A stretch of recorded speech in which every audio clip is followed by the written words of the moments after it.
খ্রিস্টান বিভিন্ন ধর্ম বর্ণ মত পথের মানুষ বাস করে। সকলের অধিকার প্রতিষ্ঠায়, সকলের অধিকার সুরক্ষায় গণ অধিকার পরিষদ অঙ্গীকারাবদ্ধ।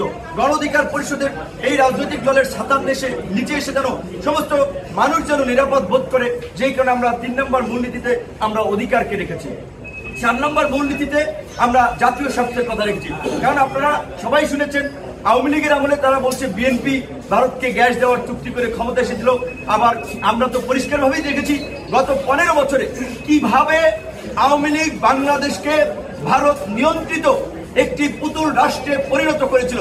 এবং এই শেখ হাসিনার পতনেও শেষ দিকেও ভারতের সামরিক বাহিনীর হস্তক্ষেপে শেখ হাসিনা কিভাবে এই দেশে গণহত্যা চালাতে চেয়েছিল এবং রয়ের সহযোগিতায় গণহত্যা চালিয়েছিল, সেগুলো আজকে পরিষ্কার ভারতীয় গোয়েন্দা সংস্থা রয়ের সহযোগিতায় এবং ভারতের সমর্থনে। কাজেই আমরা বলেছি যে দল নয়, মত নয়, সবার আগে বাংলাদেশ, সবার আগে বাংলাদেশ, সবাই মিলে গর্ব দেশ। কাজেই এই দেশকে সবার উপরে স্থান দিতে হবে, যার কারণে আমরা বলছি যে জাতীয় স্বার্থ গণ অধিকার পরিষদের রাজনীতিতে অন্যতম প্রাধান্য। যার কারণে এই 4টি মূল নীতি এবং আমরা আমাদের লক্ষ্য উদ্দেশ্যে পরিষ্কারভাবেই বলেছি, একটা গণতান্ত্রিক বৈষম্যহীন জ্ঞানমুখী একটা কল্যাণ রাষ্ট্র আমরা গঠন করতে চাই, যেখানে মানুষের স্বাস্থ্য শিক্ষার মতো মৌলিক অধিকারগুলো হবে সার্বজনীন এবং কোনো পরিবারতন্ত্র কিংবা কোনো কর্তৃত্ববাদী শাসন যেন স্থায়ীভাবে আস্তানা না গেড়ে বসতে পারে।